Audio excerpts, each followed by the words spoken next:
কিছু কিছু গল্পের শেষটা যে এতটা কষ্টের, এই গল্পটা না শুনলে কখনোই বুঝবে না। তো পুরো গল্পটি শুনুন। একটি 19 বছর বয়সী মেয়ে তার প্রেমিকের কাছে গিয়ে বলে, আমার 20তম জন্মদিনে তুমি আমাকে কি উপহার দিবে? ছেলেটি মুচকি হেসে বলল, এখনো তো অনেক সময় আছে, আর সময় হলে তুমি তোমার জন্মদিনের উপহার পেয়ে যাবে। বেশ কিছুদিন যাওয়ার পর একদিন হঠাৎ করে এই মেয়েটি অজ্ঞান হয়ে যায়। বাসার সবাই বেশ অস্থির হয়ে যায়, কিছুই বুঝে উঠতে পারছিল না কেউ কি হয়েছে মেয়েটার। তারপর সবাই মিলে তাকে হাসপাতালে নিয়ে গেল। হাসপাতালের ডাক্তার অনেক পরীক্ষা নিরীক্ষা করার পর তার পরিবারকে জানালো, সাদিয়ার হার্টে একটা ছিদ্র ধরা পড়েছে।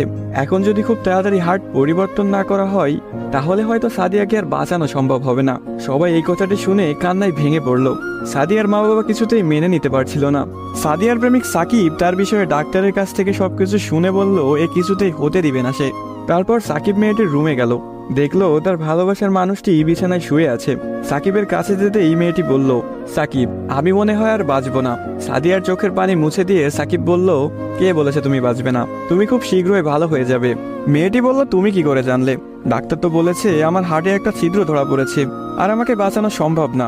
ধুর পাগলি, তোমার কিছুই হবে না, দেখো তুমি ভালো হয়ে যাবে। এভাবেই বেশ কিছুদিন যাওয়ার পর সাদিয়া সম্পূর্ণ সুস্থ হয়ে যায় এবং বাসায় ফিরে যায়। বাড়িতে ফিরে এসে সাকিবকে খুঁজতে থাকে, না পেয়ে সাকিবের বাড়ি চলে যায়। সাকিবের বাড়িতে কেউ নেই।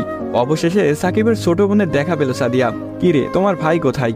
সাকিবের বোন কোনো কথা না বলে হাতের ইশারা করে সাকিবের রুমটা দেখিয়ে বলে উঠল, টেবিলের উপরে আপনার জন্য একটা চিরকুট রাখা আছে। সাদিয়া কথাটি শুনে রুমে গিয়ে চিরকুট হাতে নিয়ে পড়তে শুরু করলো। প্রিয়তমা, আমি জানি যেদিন তুমি এই চিরকুটটি হাতে পাবে সেদিন তুমি সম্পূর্ণ সুস্থ হয়ে যাবে, সবকিছু ঠিক হয়ে যাবে আগের মতো, যেমনটা আমি তোমাকে বলেছিলাম। আমি বলেছিলাম না কিছু হবে না, দেখছো তাই হয়েছে। তুমি আমার কাছে 20তম জন্মদিনের উপহার চেয়েছিলে না? অনেক ভেবেছি, কিন্তু তোমাকে কি উপহার দিব ভেবে পাচ্ছিলাম না। তোমার অসুস্থতার কথা যখন ডাক্তারের কাছ থেকে শুনলাম, যখন বললো একটা হার্ট খুঁজতেছিল, তখন মনে হলো তোমার জন্য এর চাইতে ভালো কোনো উপহার হয় না। আমার হার্টটাই ছিল তোমার জন্য শ্রেষ্ঠ উপহার, যা আমি তোমাকে দিয়ে গেলাম। মন খারাপ করো না, আমি আকাশের ওই উপর থেকে তোমাকে সব সময় দেখব।